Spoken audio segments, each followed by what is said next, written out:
मैं हूं आपका मेज़बान वजंत अली, आपकी खिदमत में हाजिर हूं। आप देख रहे हैं सिटी 22 न्यूज़। जी नाज़रीन, मैं इस वक्त नॉर्थ नाज़िमाबाद टाउन मेन केटीए चौंगी के पास मौजूद हूँ। मेरे पीछे देख सकते हैं इस वक्त गवर्नर साहब की जो रोजगार स्कीम है, स्कीम को आगे बढ़ाने के लिए ताज साहब ने यहाँ पे खाने का एहतमाम किया है, जिसमें बहुत ही मुनासिब कीमत पे मुख्तलिफ सालन और रोटियाँ यहाँ पे खिलाई जाती है। तो आइए मेरे दरमियान ताज साहब यहाँ पे मौजूद है, उनसे बात करते हैं। अस्सलाम वालेकुम। वालेकुम सलाम भाई।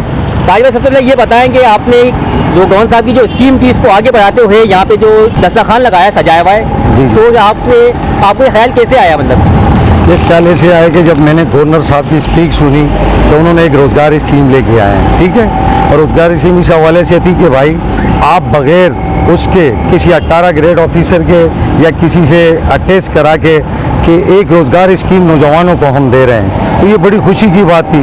तो उनका ये जो स्पीच मैंने सुना तो मेरे दिल में भी एक जज्बा पैदा हुआ। तो मेरे इलाके के कुछ 2-4 बेरोज़गार थे, तो मैंने सोचा यार क्यों ना इसकी हम मदद करें और इसको एक छोटा सा होटल खोल के अपना गवर्नर साहब की ये जो ख्यालात हैं इसको पहला कतरा हम डाल दें। देख रहे हैं कि गवर्नर साहब को पता है कि आपने यहाँ दस्तरखान सजा हुआ है उनकी स्कीम को आगे बढ़ाते हुए? सर ये गवर्नर साहब को तो नहीं पता है, लेकिन कुछ लोग जो हमारे नॉर्थ आबाद के लोग यहाँ से गुजरते हैं तो उन सबको पता है। अब हम गवर्नर साहब को अगर बताएंगे तो हमारी नेकी भी ज़ाया होगी, तो ये मसला है सर।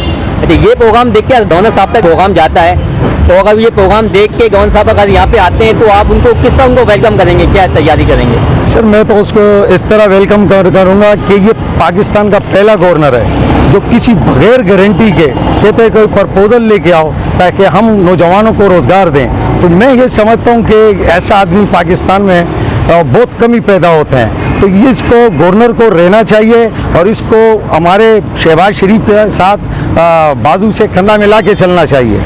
जैसे कि गवर्नर साहब को हटाने की जो खबरें जो गर्दिश कर रही थी, तो आप क्या कहते हैं कि गवर्नर साहब को भी उनकी ज़रूरत है अभी कराची को? या सर 30 साल मेरे भी सियासत में हो गए और मैं भी साबिका कौंसलर रह चुका हूँ मुस्लिम लीग नून से, लेकिन मैंने अपने जो पार्टी के हमारे गवर्नर थे वो किस नौजवानों के लिए कुछ नहीं कर सके।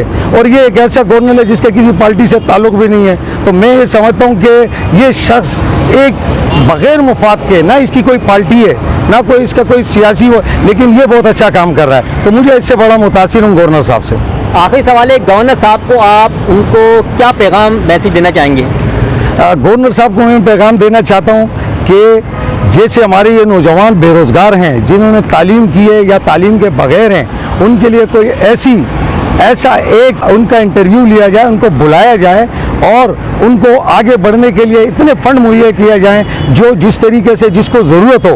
बिला वजह से तो बहुत सारे लोग आएंगे वो प्रपोजल लेके जो कि लेन लाट होते हैं। तो मैं कहता हूँ लेन लाटों को ना दें, बल्कि उनको दें जिनको ज़रूरत है, जिनको माँ बाप ने पढ़ाया बच्चों को, उनके पास डिग्रियाँ हैं और वो बेचारे बेकार बैठे हुए हैं। तो ये मैं कहता हूँ इनके उन लोगों के लिए नहीं होना चाहिए, जो गरीब लोग हैं ये इनका वो हक होना चाहिए। मुस्लिम लीग नून के आप काउंसलर भी रह चुके हैं, सीनियर रहनुमा भी है, तो मौजूदा जो गवर्नमेंट है पाकिस्तान मुस्लिम लीग नून की, उनके हवाले से आप इस हुकूमत के हवाले से क्या कहना चाहेंगे? उसके हवाले से मैं ये कहूँगा ना कि अभी हमने इलेक्शन लड़ा, मुस्लिम लीग की जो गवर्नमेंट है मैं ये समझता हूँ कि या तो ये आखिरी है।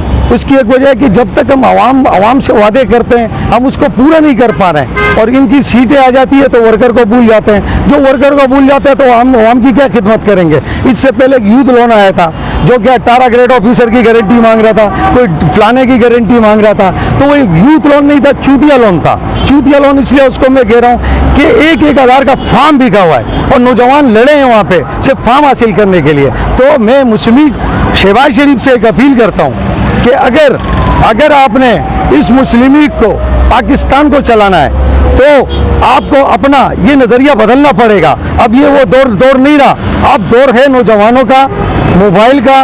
तो इस तरीके से अगर आप इलाके में काम करोगे, नौजवानों को रोज़गार दोगे तो शायद आप रहोगे, नहीं तो आपकी भी आखिरी बारी है भाई। बात है क्लियर, मुस्लिम लीग का हूँ, मुस्लिम लीग का रहूँगा। जी नाज़रीन, ये थे ताज साहब जो कि पाकिस्तान मुस्लिम लीग नून के सीनियर रहनुमा और साबका काउंसलर भी है, और ये गवर्नर सिंह कामरान टसोली साहब के बहुत ही फैन है, क्योंकि वो असल में उनका जो काम है काम बोलता है। काम की वजह से उन्होंने यहाँ पे आप देखें दस्तरखान भी सजाया हुआ है। और अगर ये वीडियो गवर्नर साहब देखते हैं तो मुझे उम्मीद है कि वो लाजमी यहाँ का विजिट करेंगे, इनके बाद यहाँ पे आएंगे, इनके साथ यहाँ पे खाना भी खाएंगे। वजंत अली के साथ C22 न्यूज़ कराची।